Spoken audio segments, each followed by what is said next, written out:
Nagmalampuson ang ipanggayon nga skill training on Abacus Philippine natin. May atong Oktubre 22 hangtod 26, 2013 dito sa Julius Coffee, Pinyo Punod, Barangay Prosperidad.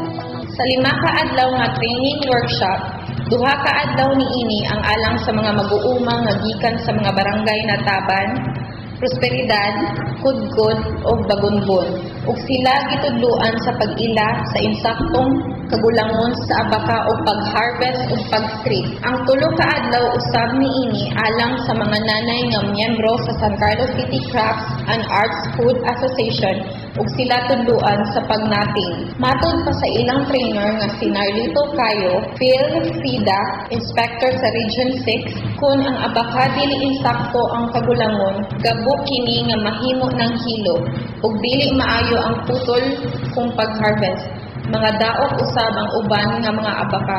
Tugang panikayo nga ang timailhan sa insaktong kagulangon sa abaka, ang pagbuswak sa iyang puso o punbulak, ug ang insaktong pagputol mao ang pagpulong sa mga dahon aron sayon ra pagtumba sa abaka. Ang lawas sa abaka walay kalainan sa saging tungod kay pamilya man kini sa saging. Ang hilo sa abaka mahimo sa waste basket, bag, kalo, placemats ug uban pa. Napag-usapan naman naman ni Winje na kung mag-harvest daw kung kamo dire, kung ada style. Tao tanan-tanan bisan gamay pinagawa nyo. So kung hindi maayo nato na pag-harvest, di ba man natong quality, kalidad sa atong lanot. Amo ni ang pinatawag nga stock. Amo ni ang pinakamahal.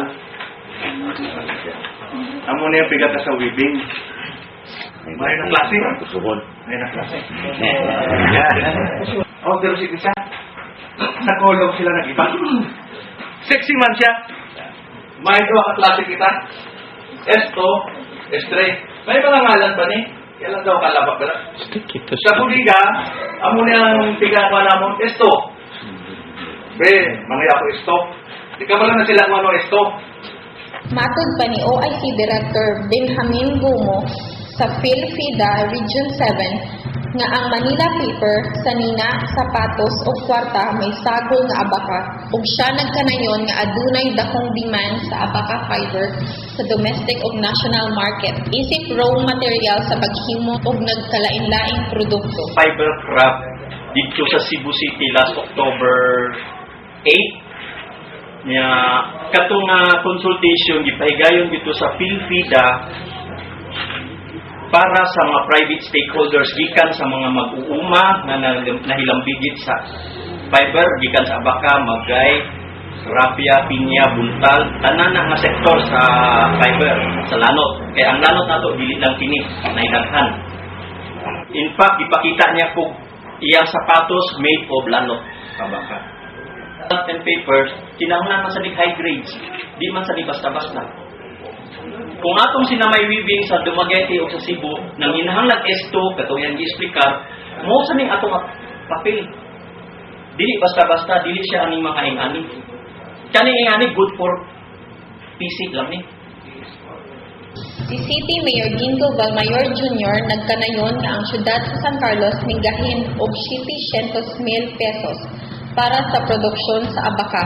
Clear na i-budget na to para sa abaka development sa atong annual budget sa 100,000. 700,000 na ang gahin sa syudad sa San Carlos para matabang ang pagpadaghan aning abaka direct.